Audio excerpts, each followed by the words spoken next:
him. But I'm going to start that on Monday. I want to finish up, or Rachel's like, I want to make sure that I cover one thing that I really get to cover this month, and that is the cut through pass and how we do the cut through pass. Because the truth is, not everyone does the cut through pass correctly. All right, and so I want to break it down and kind of make sure that we're really understanding that the cut through pass can be fast, but it is meant to be kind of grindy and slow. It can be fast. All right.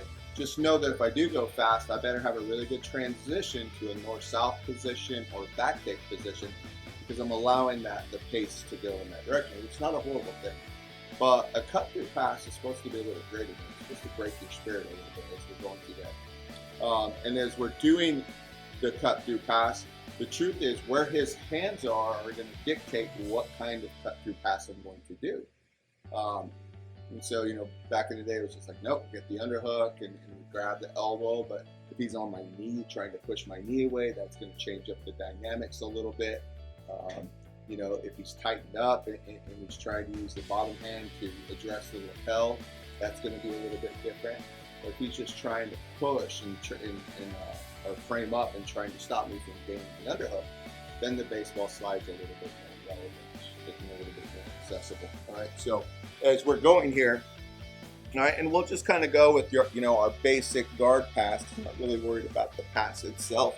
What I'm worried about is my position to get into a cut through from this down position.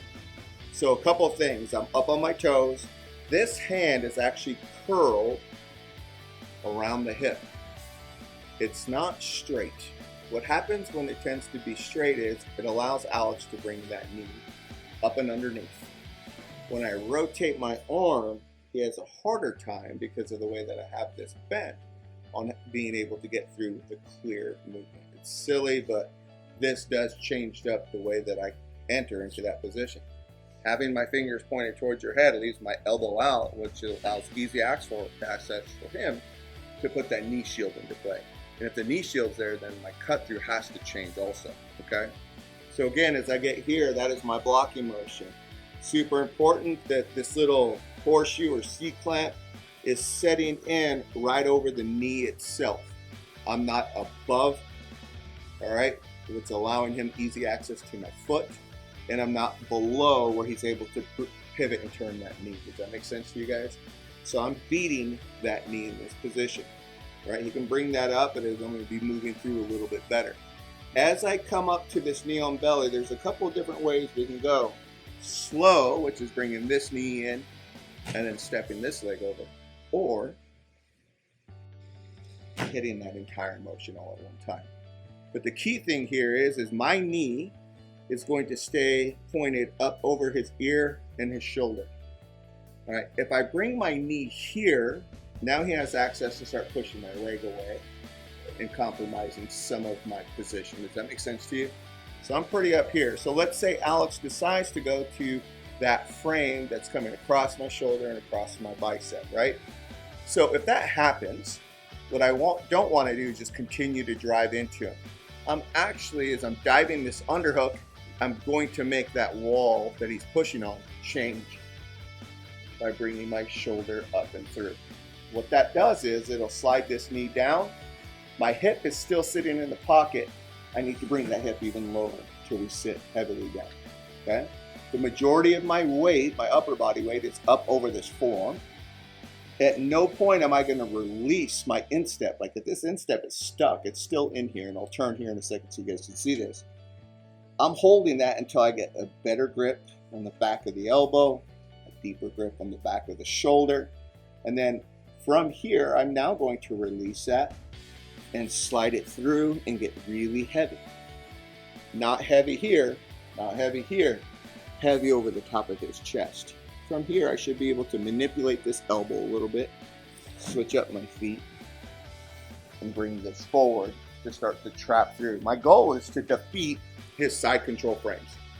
Not like passing is easy. I want to destroy the frames that you would use to try to escape.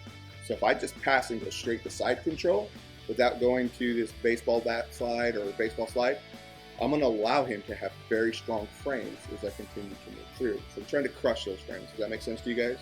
So again, from this side, As I'm here, no matter how I get that guard break open, I'm here. This hand is very important. It curls. My posture is not high, because what happens now is I leave access for him to bring this knee over the top. In this position, to start to get rid of my hand on the hip. If I keep it low, it's a lot harder for him to get that knee through. This hand is punched over the top of that knee, and again, I can go 1, 2, or all at one time. Again, if he starts to frame up on my chest, then that is when we're starting to turn the wall he's pushing on. Drop our knee, but notice how my hip is too high. All right, from here, I want to slide that hip even lower. Notice how I haven't let go of the instep.